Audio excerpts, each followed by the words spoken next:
British banks will have to stick closely to EU rules on issues including bonus caps if they want to keep trading in Europe after Brexit, it will be ruled today.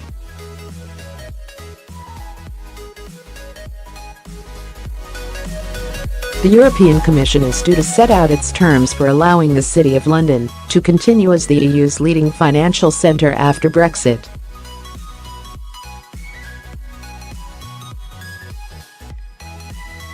Brussels will demand equivalence with EU standards, a solution that could allow Britain to leave the single market while letting the city keep working.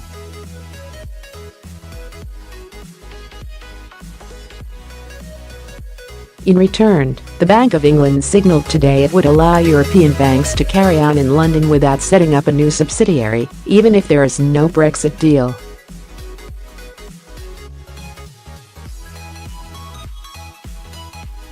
Financial services is Britain's biggest industry, and resolving how it will work after the UK ceases to be an EU member is a major headache in the negotiations.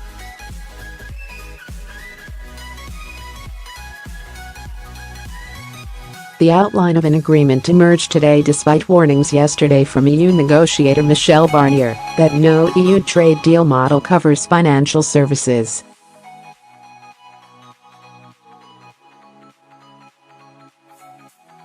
The draft EU rules will increase scrutiny on brokerage and investment banks in London compared to current UK regulations.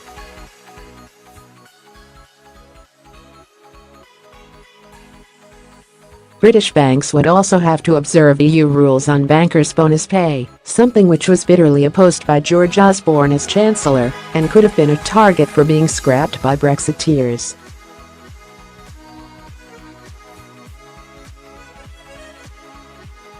Chancellor Philip Hammond said, "As we leave the EU, we are committed to ensuring that the UK remains the preeminent global financial services centre."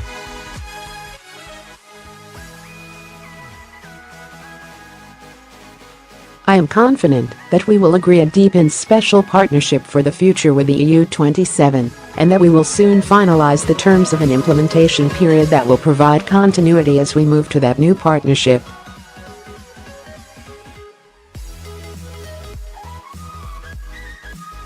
The measures announced by the Bank of England and the FCA today will ensure that the UK's exit from the EU is smooth and orderly, will underpin the UK's status as a global financial services sector, and will ensure that UK consumers are protected.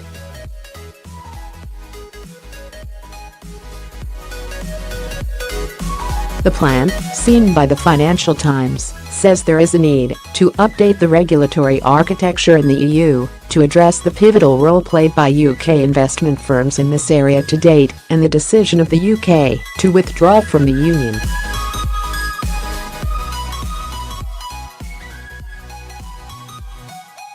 On the UK side, the BBC said today the bank will allow European banks to continue selling their services in the United Kingdom without having to create expensive subsidiaries after Brexit.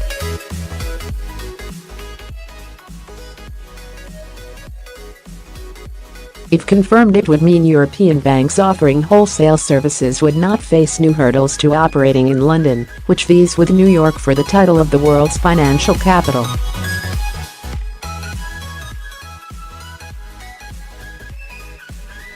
A bank spokesman declined to comment on the report. The central bank is due to publish its approach to future supervision of foreign banks at 1 p.m.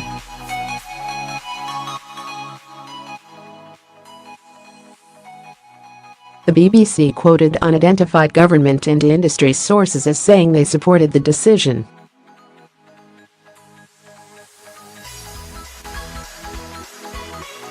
More than 100 banks operating in London are branches of lenders headquartered elsewhere in the EU.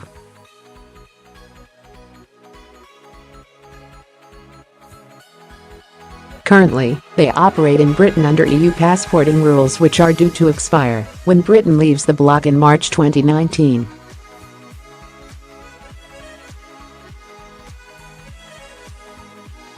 The bank had previously said it would let banks know before the end of the year whether these branches must reapply for branch licenses to operate after Brexit or would need to be turned into subsidiaries, a costlier option for banks.